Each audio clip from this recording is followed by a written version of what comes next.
Hallo en welkom terug bij onze Nederlands podcast. Ken je dat? Je wilt praten, maar je mist de woorden. Daarover praten we vandaag, met eenvoudig Nederlands uit het dagelijks leven. Deze aflevering helpt je Nederlands beter te begrijpen en relaxter te spreken. Ik ben Marcus. En ik ben Lotte. In deze aflevering vertellen we hoe je in het Nederlands over jezelf kunt praten. Je leert hoe je kunt zeggen, hoe het met je gaat en wat je elke dag doet. Dat is heel belangrijk, want als je over jezelf kunt praten, voel je je veel zekerder in het Nederlands. We zijn erg blij dat je vandaag weer Nederlands met ons leert. Marcus, hoe gaat het vandaag met je? Was je dag rustig of stressvol? Een beetje stressvol, eerlijk gezegd. Ik heb vanmorgen gewerkt en ik had een lang gesprek met mijn vriendin. Maar nu vind ik het fijn om hier te zitten en gewoon met jou te praten. Dat herken ik. Ik heb vandaag veel gewerkt. Daarom is het extra fijn om nu even te ontspannen en met jou en onze luisteraars te praten. Ja, precies. Het voelt alsof we allemaal in dezelfde kamer zitten en relaxed met elkaar praten. Voor we beginnen, hebben we een kleine vraag voor jullie. Ja, een kleine moeite voor jullie, maar een grote hulp voor ons. Vind je het leuk om met ons Nederlands te leren? Geef dan een like en abonneer je. Zo kunnen nog meer mensen die Nederlands leren onze podcast vinden. We zijn ook heel blij met een reactie. Eén simpele zin is genoeg. Bijvoorbeeld, hoe heet je en waar kom je vandaan? We leren onze luisteraars graag beter kennen. Je kunt ook onderwerpen voorstellen waarover we moeten praten. Deze podcast is tenslotte voor jullie. En een reactie is ook goede oefening voor je Nederlands. Je brein kiest woorden en maakt een zin. Zo wordt je Nederlands stap voor stap beter. Maak je dus geen zorgen, ook als je verlegen bent. 1 korte zin is al een prima oefening. Goed, laten we dan nu met het onderwerp van vandaag beginnen. Vandaag willen we jullie helpen met iets dat belangrijk is en soms een beetje spannend. Namelijk praten over wie je bent. Veel mensen die Nederlands leren zeggen tegen ons: ik kan vragen beantwoorden zoals waar kom je vandaan of wat doe je voor werk? Maar als iemand zegt, vertel eens iets over jezelf, is opeens alles weg. Precies. Je hoofd is opeens leeg of juist te vol. Daarom geven we je in deze aflevering een eenvoudige structuur en veel voorbeeldzinnen. Stap voor stap laten we je manieren zien om over de delen van je leven te praten. Zo kun je kiezen wat bij jou past. Precies, stap voor stap. Maar voor we beginnen, kijken we kort waarom deze vaardigheid zo belangrijk is. Deze vaardigheid is heel belangrijk omdat je die in veel situaties nodig hebt. Als je nieuwe klasgenoten, nieuwe collega's, je docent, buren of vrienden op internet ontmoet, komt vaak de vraag: vertel iets over jezelf. En niet alleen in het dagelijks leven. Ook bij sollicitaties, in de Nederlandse les, op reizen of bij uitwisselingen zoals taalmaatjes. Precies. In deze podcast leer je hoe je jezelf in het Nederlands kunt voorstellen. Of dat nu in het dagelijks leven is, op het werk of in een gesprek met de buur. Na deze aflevering weet je hoe je dit in verschillende situaties veilig en natuurlijk doet. Ja, precies. Jezelf kunnen voorstellen is echt heel belangrijk. Aan het einde van de aflevering geven we nog extra woorden die je kunt gebruiken. Blijf dus luisteren. Ik herinner me nog goed een taalbijeenkomst waar ik ooit was. We zaten in een grote kring en de docent zei: Nu stelt iedereen zich kort in het Nederlands voor. Naam, afkomst, beroep, hobby's. Oh ja, ik voel de druk al als ik het hoor. Iedereen kijkt naar je en wacht. Precies. En mijn beurt kwam steeds dichterbij, heel langzaam. In mijn hoofd oefende ik steeds. Ik heet Lotte. Ik kom uit. Ik werk als... En dan doet je brein ineens iets heel anders, toch? Ja, zo was het. Toen iedereen naar me keek, was mijn hoofd opeens leeg. Ik zei alleen, ik heet Lotte. Ik hou van eten. Eten is altijd veilig. Daar kun je bijna nooit mis mee gaan. Klopt.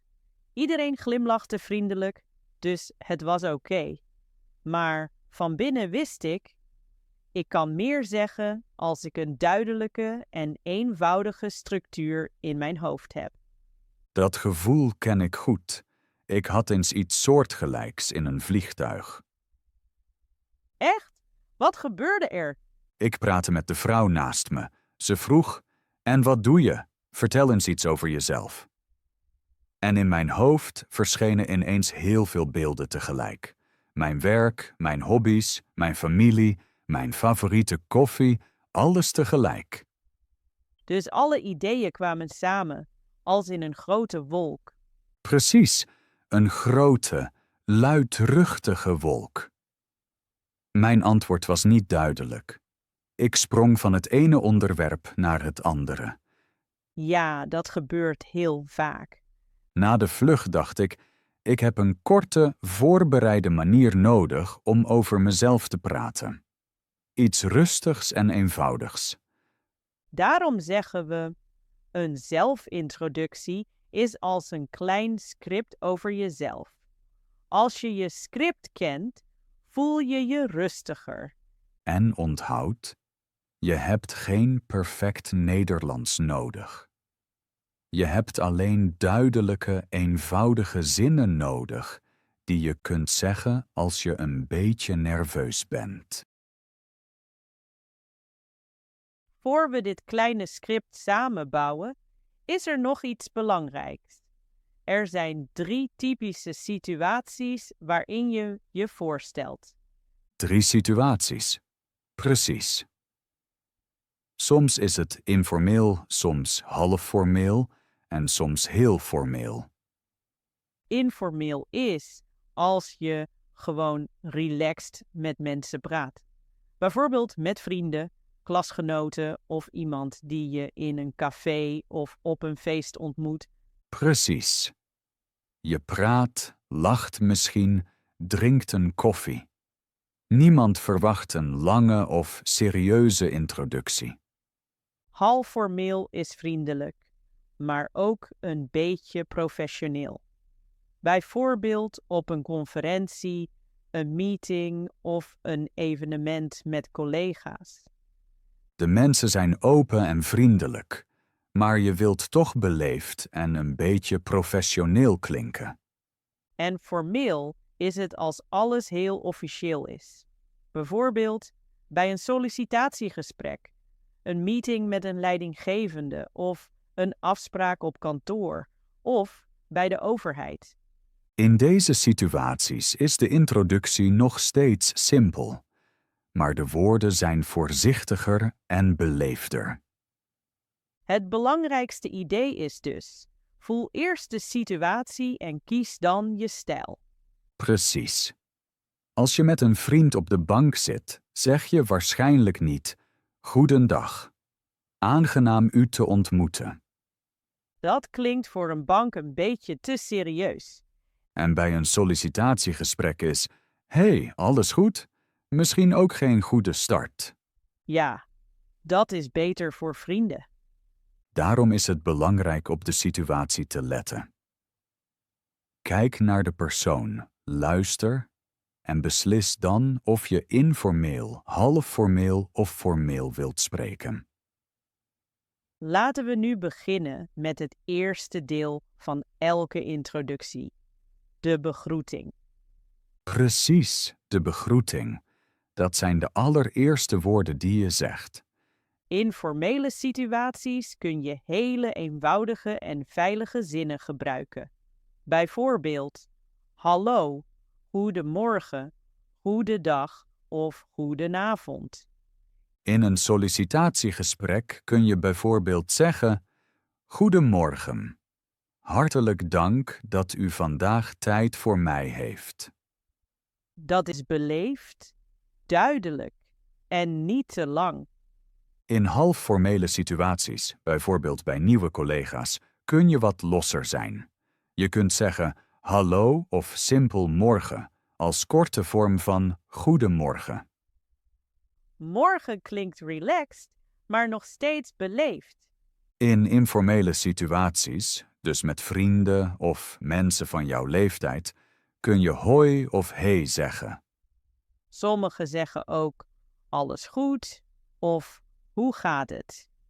Maar wees voorzichtig. Kies een groet die voor jou natuurlijk voelt.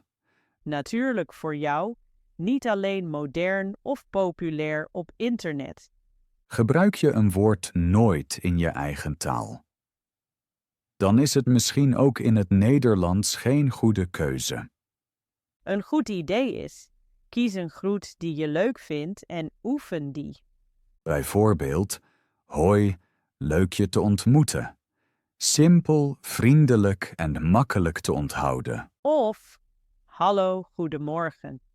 Dat is ook rustig en vriendelijk. Als je dat met een vriendelijke stem zegt, is dat al een goed begin. Na de begroeting komt de volgende stap.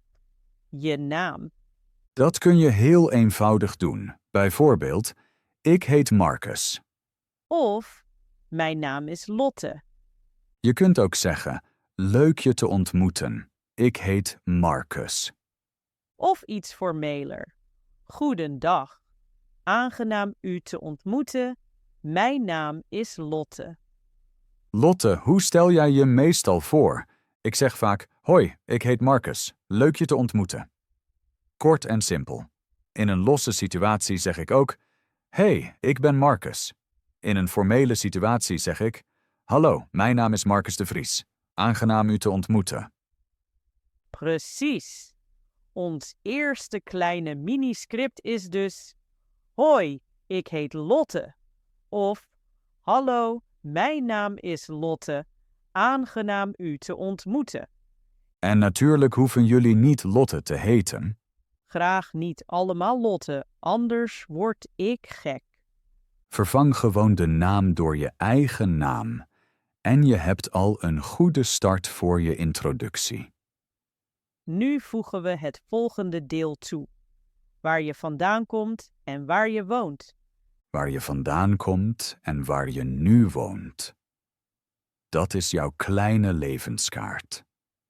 Je kunt heel eenvoudig beginnen. Bijvoorbeeld, ik kom uit Brazilië.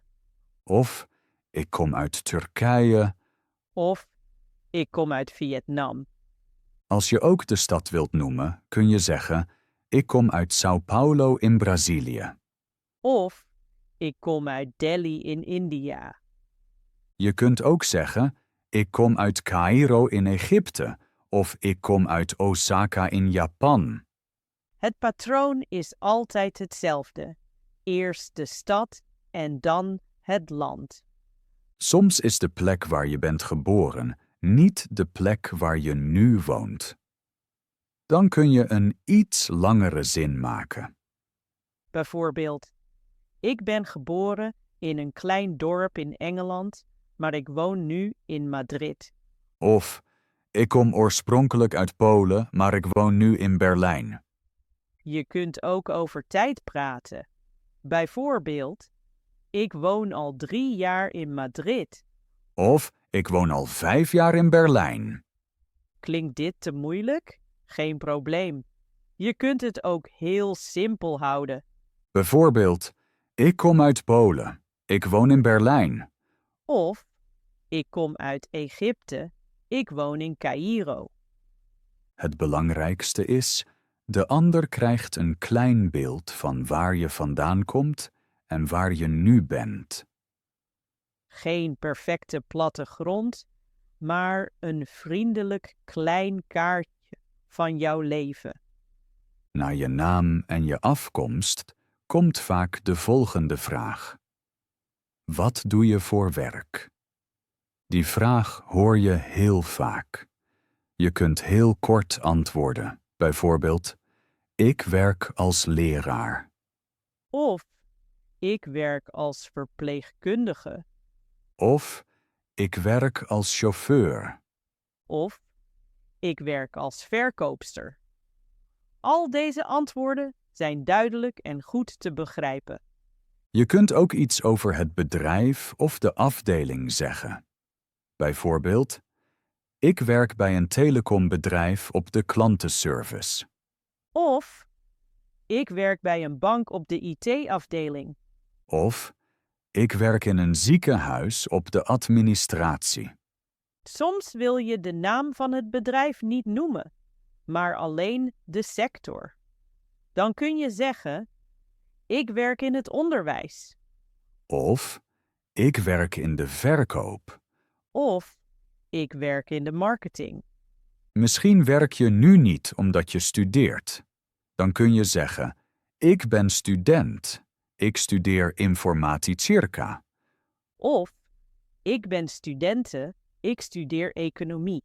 Of ik ben student. Ik studeer Nederlands aan de universiteit. Een veelgemaakte fout op het werk is de angst voor eenvoud. Veel cursisten denken dat ze op het werk heel moeilijk moeten spreken om professioneel te klinken. Maar juist op het werk zijn korte en duidelijke zinnen erg goed. Bij een introductie is vaak al genoeg. Hallo, ik ben Anna. Ik werk in de marketing. Dat klinkt vriendelijk en professioneel. Lange en ingewikkelde zinnen maken vaak onzeker en zorgen voor fouten. Moedertaalsprekers praten op het werk meestal ook simpel en direct. Eenvoudig Nederlands is geen slecht Nederlands. Op het werk is het vaak het beste Nederlands. Oh, trouwens, terwijl je luistert, kun je bedenken welke zin goed bij jouw leven past. Later kun je daar je eigen zin van maken. Bijvoorbeeld: ik kom uit Mexico. Ik woon in Utrecht en ik werk in de verkoop. Na het werk of de studie komt vaak de volgende vraag. Die gaat over familie of wonen. Ja, veel mensen vragen: met wie woon je? Of woon je bij je familie? Je kunt heel eenvoudig antwoorden. Bijvoorbeeld: ik woon bij mijn ouders. Of ik woon met mijn man en 2 kinderen. Of ik woon met mijn vrouw en onze zoon. Als je alleen woont, kun je zeggen: ik woon alleen in een klein appartement. Of ik woon alleen in een studentenhuis. Een woning en een appartement zijn hetzelfde. Als je met een vriend woont, kun je zeggen: ik deel een woning met een vriend. Of ik woon met mijn nicht in een klein appartement in de stad. Sommige mensen vragen ook naar broers en zussen. Dan kun je zeggen: ik heb een broer en een zus. Of ik heb 2 oudere broers. Of ik heb een jongere zus. Als je geen broers of zussen hebt, kun je zeggen: ik ben enig kind. Dat betekent dat je geen broers of zussen hebt. Ik zou bijvoorbeeld kunnen zeggen: ik kom uit Polen. Ik woon met mijn partner in Amsterdam en ik heb een jongere broer. Of ik zeg: ik kom uit het Verenigd Koninkrijk. Ik woon met een vriendin in Utrecht en ik heb een oudere zus. Je ziet, dit is geen lang verhaal. 1 of 2 rustige zinnen zijn genoeg. Je hoeft niet in de eerste 5 minuten alles over je familie te vertellen. Geef gewoon een klein, vriendelijk beeld van met wie je woont en wie dicht bij je staat. Terwijl je luistert, kun je bedenken wat voor jou klopt. Woon je bij je ouders, bij je partner, met kinderen, met een vriend of alleen? En hoeveel broers of zussen heb je? Heb je oudere of jongere broers of zussen? Of ben je misschien enig kind? Later kun je daar een zin van maken. Bijvoorbeeld, ik kom uit Turkije. Ik woon met mijn ouders in Istanbul en ik heb een jongere broer. Dat klinkt al als een warme en vriendelijke introductie. Nu komen we bij een leuk deel, jouw hobby's en vrije tijd. Dit deel helpt anderen om jou beter te leren kennen.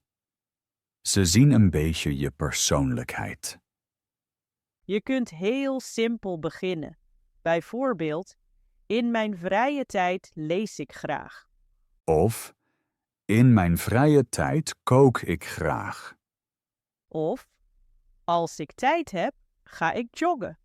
Je kunt ook zeggen, ik ben erg geïnteresseerd in muziek. Ik speel graag gitaar.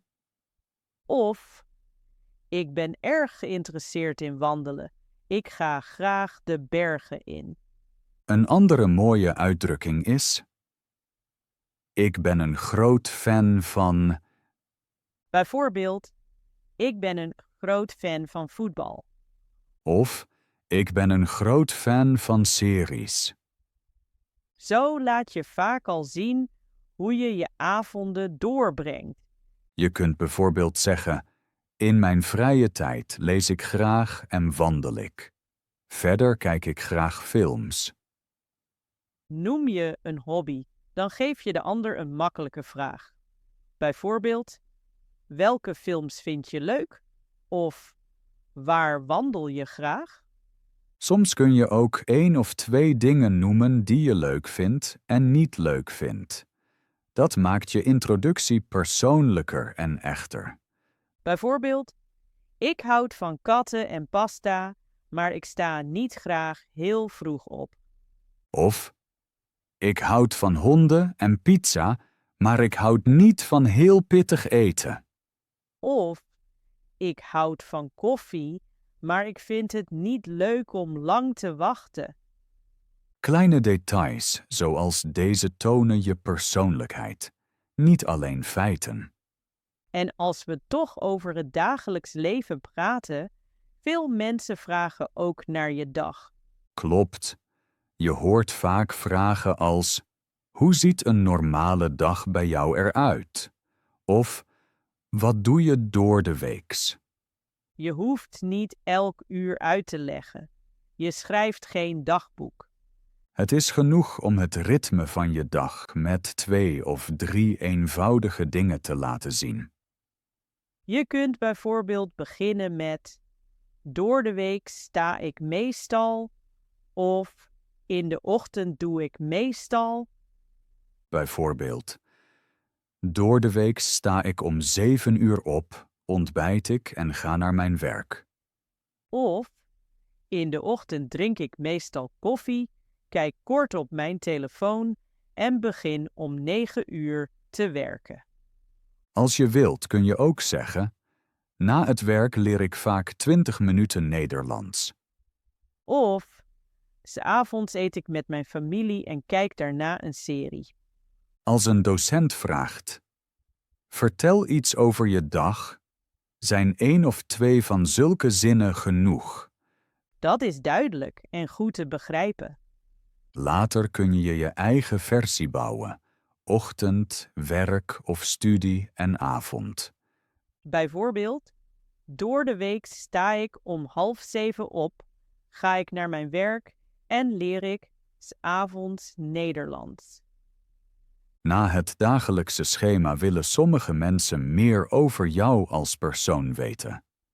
Niet alleen wat je doet, maar hoe je bent. Ze vragen misschien: ben je eerder rustig of praat graag? Of, hoe zou je jezelf beschrijven? Dan kun je simpele bijvoeglijke naamwoorden gebruiken. Bijvoorbeeld vriendelijk, rustig, verlegen, praat graag, nieuwsgierig, geduldig, hardwerkend of creatief. Bijvoorbeeld, ik ben een vriendelijke en nieuwsgierige persoon. Of, in het begin ben ik wat verlegen, maar als ik me prettig voel, praat ik graag. Je kunt ook zeggen, meestal ben ik rustig, maar ik word enthousiast over dingen die ik leuk vind. Soms is het makkelijker om de woorden van anderen te gebruiken. Bijvoorbeeld, mijn vrienden zeggen dat ik geduldig en hardwerkend ben. Of, mensen zeggen dat ik vriendelijk en open ben. Stel je voor, je zit met een nieuwe collega en hij vraagt: ben je rustig of praat graag? Je kunt antwoorden, in het begin ben ik rustig, maar later praat ik veel. Of, ik ben vriendelijk en leer graag nieuwe mensen kennen. Zo krijgt de ander een duidelijk en simpel beeld van jou. Terwijl je luistert kun je denken: welke 2 bijvoeglijke naamwoorden passen bij mij? Bijvoorbeeld, ik ben rustig en hardwerkend. Of, ik ben in het begin verlegen, maar later heel praatgraag. Soms gaat het gesprek verder en vragen mensen naar je toekomst. Dat gebeurt vaak als je elkaar al wat beter kent. Bijvoorbeeld, wat zijn je plannen? Of waarom leer je Nederlands? Je hebt geen perfect plan voor je leven nodig. Een kleine eerlijke gedachte is genoeg. Je kunt beginnen met: in de toekomst wil ik. Of mijn doel is. Of een van mijn dromen is. Bijvoorbeeld, in de toekomst wil ik meer reizen en andere landen bezoeken. Of mijn doel is om zekerder Nederlands te spreken en het op mijn werk te gebruiken.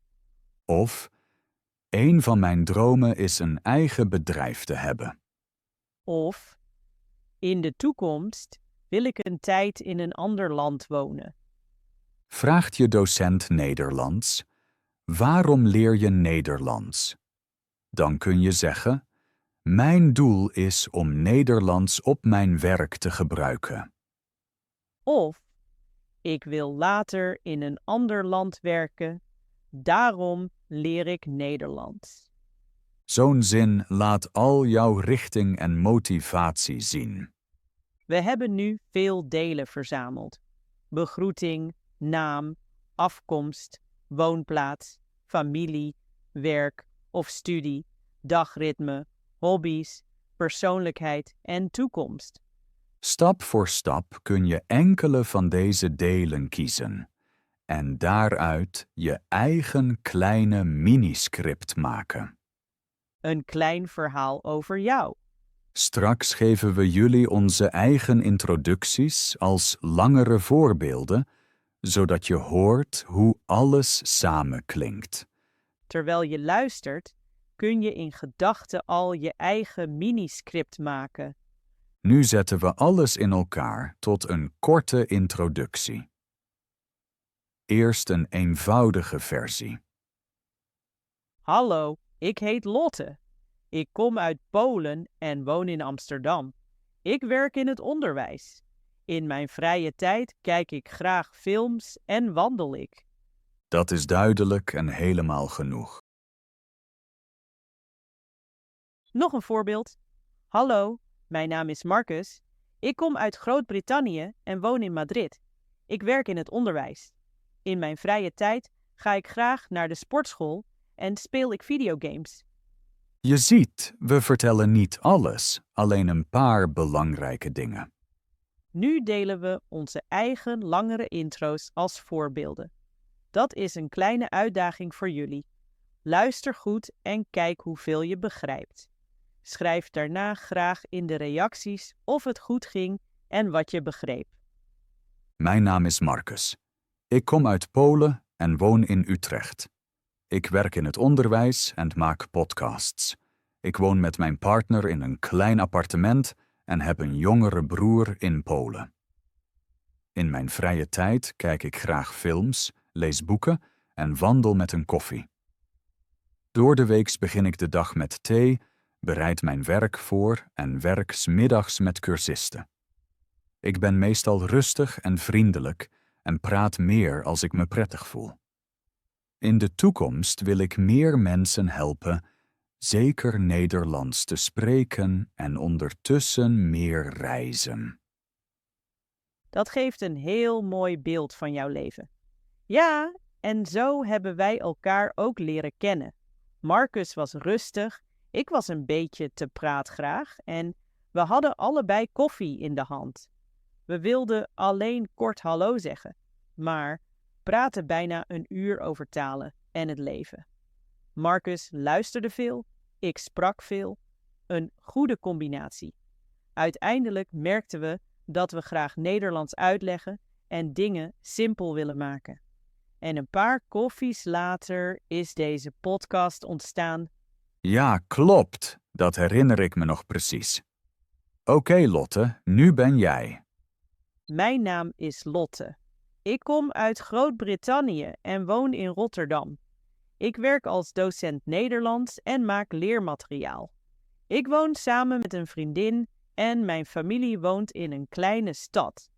In mijn vrije tijd ga ik graag naar de sportschool, kijk voetbal en speel videogames.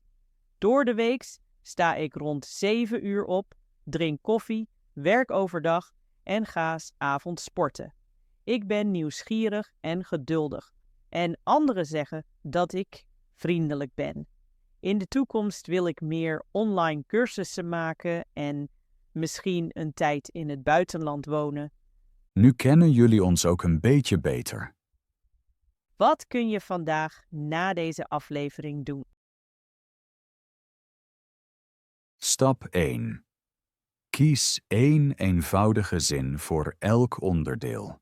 Begroeting, naam, herkomst, woonplaats, werk of studie en 1 hobby. Stap 2. Spreek je introductie hardop. Voor de spiegel, tijdens het afwassen of tijdens een wandeling. Stap 3. Schrijf je introductie in de reacties. Als je schrijft, werkt je brein actiever. Je ziet de woorden en begrijpt de structuur beter. Misschien leest een andere cursist jouw reactie en denkt: dat heb ik ook. Dan oefen je niet alleen Nederlands, maar help je ook iemand. Onze vraag aan jou: kun jij je in 2 of 3 zinnen in het Nederlands voorstellen? Maak je geen stress. Het gaat om duidelijkheid en vriendelijkheid, niet om perfectie. Dank je dat je deze tijd met ons was. Je hebt hem goed gebruikt. We zijn erg trots op je. Dit was onze Nederlands podcast met Marcus en Lotte. We hopen dat je plezier had en nieuwe woorden en ideeën hebt geleerd. Denk eraan, jezelf in het Nederlands voorstellen hoeft niet moeilijk te zijn. Korte, eenvoudige zinnen klinken vaak het meest natuurlijk. Precies. Blijf oefenen, blijf erbij en durf over jezelf te praten. Op het werk, in het dagelijks leven of bij nieuwe ontmoetingen kun jij dit stap voor stap leren. Heeft deze aflevering geholpen? Like dan de podcast of abonneer je zodat je niets mist. Schrijf ook gerust in de reacties hoe je het vond en of je alles begreep. Misschien wil je je eigen korte voorstelling in het Nederlands schrijven. Dat is een super oefening. Ken je iemand die Nederlands leert? Deel de podcast dan met die persoon. Samen leren gaat vaak makkelijker. Heel erg bedankt voor het luisteren en meedoen. Tot de volgende keer en veel succes met het Nederlands spreken. Doei en tot snel.